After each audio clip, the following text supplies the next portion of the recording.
नमस्कार दोस्तों, मैं हूं मनोज कुमार गुप्ता। आप देख रहे हैं मेरे चैनल को जिसका नाम है रेगुलर क्लासेस फॉर अकाउंट। सामने दिख रही है आपको इनकम टैक्स की बुक, वो भी एच सी मल्होत्रा की। और कैपिटल गेन चल रहा है, क्वेश्चन नंबर 13 चलेगा। लेकिन क्वेश्चन नंबर 13 इस बेस पे डिपेंड है कि अब अगर हम कोई भी ऐसी चीज़ बेचते हैं जिसे बेचने के बाद जो पैसा आता है उससे मकान खरीदेंगे, तो उस पर जो एग्जाम्पशन मिलती है 54F के अकॉर्डिंग मिलती है, 54F।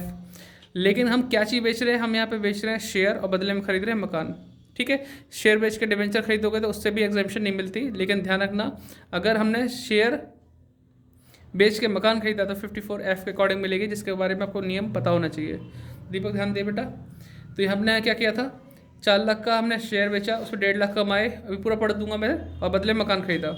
कितने का? 2,40,000 का। देखिए बेटा, 4 लाख का मकान बेचा और 4 लाख का शेयर बेचा, और जो पैसा आया उससे हमने क्या खरीदा? 2,40,000 का मकान खरीदा है। इसके बारे में जो जानकारी है वो इस पेज पे दे रखी है, 313 नंबर पेज। ठीक है, आप भी अगर एस सी मल्होत्रा यूज़ करते हैं तो 313 नंबर पेज पे देखना, और बाकी हिंदी वाली बुक हो तो एग्जाम्पल नंबर 23 के बाद देखना, तो आपको क्लियर हो जाएगा। इसमें एक फॉर्मूला आपको नोट करना पड़ेगा, लेकिन फॉर्मूला कब लगता है ये पता करना होगा। मैं बताऊंगा तुम्हें कैसे कैसे होगा। ठीक है, बाकी इस थ्योरी को पढ़ लेना पूरा पूरा, हिंदी में तो हिंदी में पढ़ लेना। स्टैंड को नीचे करता हूँ, समझाता हूँ। यहाँ पे लिखा हुआ है कि भाई सारी जानकारी दे रखी कब से कब में आपको खरीद लेना चाहिए, लेकिन हेडिंग इसमें देखोगे तो ये लिखा हुआ है, दिख रही है heading, exemption from tax on long term capital gain on an investment of the consideration in A residential house. आपने कोई लॉन्ग टर्म कैपिटल गेन कमाया किसी भी चीज़ पे, कोई और चीज़ बेच के, और उसका इन्वेस्टमेंट आपने किया उसमें नए हाउस में किया है। ठीक है, जैसे मैं कहूँ ज्वेलरी बेच के मकान खरीदा, शेयर बेच के मकान खरीदा, तो आपका 54F लगेगा उसके ऊपर। ठीक है, अब बात की जाती है कि क्वांटम ऑफ एग्जाम्पशन कैसे मिलेगी। ये फर्स्ट पॉइंट है, आपसे पूरा पढ़ लेना। तो इसका मतलब ये निकलता है, अगर नया हाउस आपने जो ख़रीदा है, नया हाउस जो आपने ख़रीदा है उसकी कीमत नेट सेल कंसिडरेशन से ज़्यादा होती है।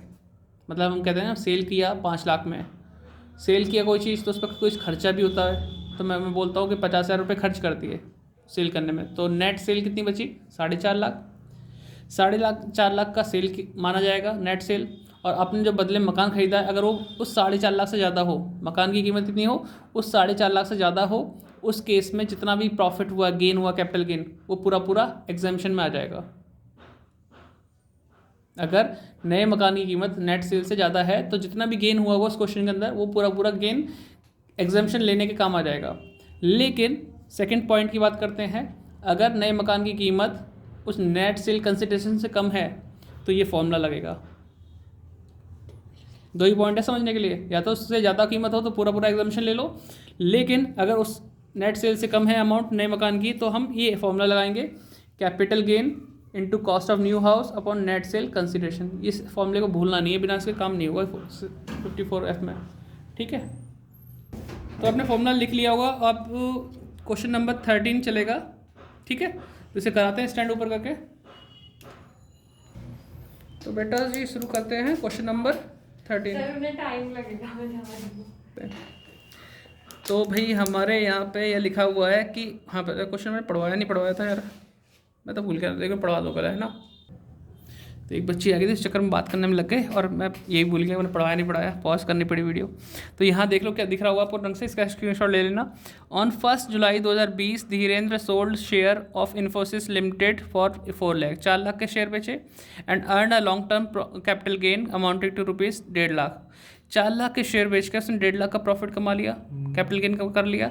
ठीक है, लेकिन अगर देखा जाए तो वो अगर 4 लाख की चीज़ बेच के कोई अगर 1.5 लाख कमाता है तो उसकी खुद की अपनी कॉस्ट कितनी हुई शेयर की? 2.5 लाख। 2.5 लाख वाली चीज़ कितने बेची? 4 लाख में, तब जाके 1.5 लाख का प्रॉफिट हुआ। कोई दिक्कत नहीं है, शेयर बेच के फिर उसने बदले में क्या खरीदा, इसका यूज़ किया, ही परचेज रेजिडेंशियल हाउस कॉस्टिंग कितनी? 2,40,000। पैसे जो आए उससे उसने नया मकान खरीद लिया। बैलेंस अमाउंट से इन्वेस्ट किया डिवेंचर में, डिवेंचर में इन्वेस्ट कर लो तो उससे कोई मतलब नहीं होता, उससे कोई एग्जाम्पशन का प्रावधान यहाँ पर नहीं है इसके अंदर। ठीक है, मकान खरीद रहे तो हाँ, मकान खरीदे तो वापस ठीक है कि उसका आपको 54F के अकॉर्डिंग मिल जाएगी एग्जाम्पशन। फॉर्मूला मैं पीछे बता चुका हूँ, पीछे थोड़ा सा स्टार्टिंग अपने वीडियो में देखा होगा तो फॉर्मूला दिखाया था मैंने उसमें, वो फॉर्मूला याद रखना। अब अप्लाई करना है नहीं करना उसका कैसे पता चलेगा? आपने मकान खरीदा 2,40,000 का, जो चीज़ हमने बेची है वो कितने में बेची है? 4 लाख की। अब 4 लाख की चीज़ बेच के 2,40,000 का मकान खरीद रहे हो, 4 लाख से तो कम का खरीद रहे हो तो फॉर्मूला यूज़ होगा। अगर तुम यहाँ पे मकान खरीदते 5 लाख का जो कि 4 लाख से ज़्यादा है, तो जितना भी गेन आता वो पूरा पूरा माफ़ हो जाता। जैसे 1.5 लाख गेन आ रहा है ना, तो 1.5 लाख पूरा पूरा माफ़ हो जाता। लेकिन आप उस चीज़ से कम की चीज़ खरीद रहे हो, 4 लाख से कम का मकान खरीद रहे हो, तो आपको फॉर्मूला लगाना पड़ेगा।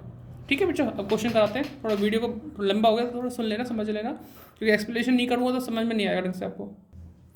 तो यहाँ शुरू करते हैं, computation of taxable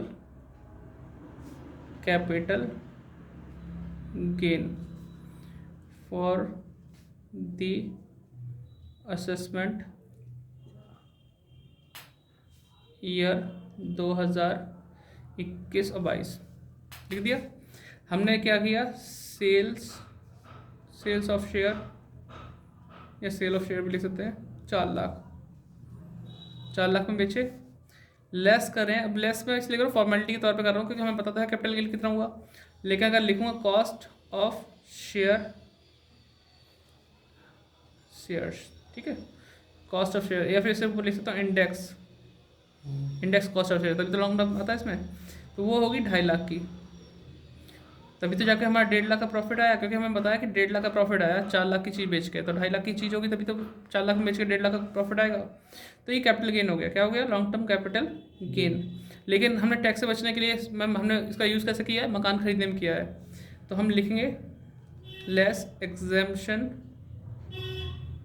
under section 54F, किसके अकॉर्डिंग, 54F के अकॉर्डिंग, क्योंकि हम कोई भी चीज़ बेच के मकान खरीदेंगे तब होता है 54F। अब मकान बेच के मकान खरीदेंगे तो 54 के अकॉर्डिंग एग्जामेशन मिलती है। ठीक है, कोई भी चीज़ मतलब मकान के अलावा कुछ और बेचा और बदले में मकान खरीद लिया। अब जो मकान खरीदा है वो 2,40,000 का है, 4 लाख से तो कम है ना, क्योंकि इसमें कोई एक्सपेंसेस तो हुआ नहीं, तो नेट सेल हमारी 4 लाख ही बन जाएगी। तो 4 लाख से कम खरीदा तो फॉर्मूला लगाना पड़ेगा। अगर मकान की कीमत 4 लाख से ज़्यादा होती तो ये 1.5 लाख का 1.5 लाख पूरा एग्जामेशन में आ जाता। तो अभी मैं लिखूंगा कॉस्ट ऑफ न्यू हाउस खरीदा ना, न्यू हाउस, भले ही उसकी कॉस्ट 2,40,000 है तो एग्जामेशन 2,40,000 नहीं मिलेगी, क्योंकि इसकी कीमत इससे कम है। तो फॉर्मूला लगेगा, क्या फॉर्मूला था, कैपिटल गेन, फॉर्मूला था capital gain cost of new house दिख रहा है बेटा, अपॉन नेट सेल्स कंसिडरेशन। तो हमने बेचा, हमने 4 लाख का, बदले में कोई चीज़ खरीदी नहीं, और बदले में कोई खर्चा नहीं हुआ, तो नेट सेल हमारी 4 लाख ही बन जाएगी। ठीक है, तो यहाँ सॉल्व करते हैं। कैपिटल गेन था 1.5 लाख का, उसको लिखेंगे, बदले में खरीदा हमने मकान 2,40,000 का, वो लिखेंगे अपॉन नेट सेल। हाँ बेटा, तो 1.5 लाख कैपिटल गेन के, 2,40,000 रुपये किसके लिखे, कॉस्ट ऑफ न्यू हाउस के, और 4 लाख नेट सेल मानी जाएगी। इसमें डिवाइड कर दिए 4 लाख से, बताओ क्या आ रहा है, 90,000। चीज़ हमारी 2,40,000 की थी, लेकिन एग्जाम्पशन के फॉर्मूले के अकॉर्डिंग यहाँ 90,000 की एग्जाम्पशन मिलेगी। तो 1.5 लाख में से 90,000 माइनस करेंगे तो क्या आएगा, 60,000। यही है मेरा लॉन्ग टर्म कैपिटल गेन, वो भी कौन सा, taxable long term capital gain. तो इस तरह से करना होता है। अगर ये 5 लाख का मकान होता तो पूरे 1.5 लाख के 1.5 लाख माफ़ करते नील आ जाता आंसर। ठीक है बच्चों, तो समझ में आ गया वो क्वेश्चन। मिलते हैं नेक्स्ट वीडियो में, बाय बाय। ऐसे करते रहो क्वेश्चन ढंग से। और मिस मीनाक्षी वाला जो अगला क्वेश्चन है वो भी इंपॉर्टेंट होगा, वो भी कराएंगे आपको, तो आप इतने तक नोट कर लो, फिर से ट्राई कर सकते हैं, आप भी इतना तो सीख गए होंगे। Bye bye.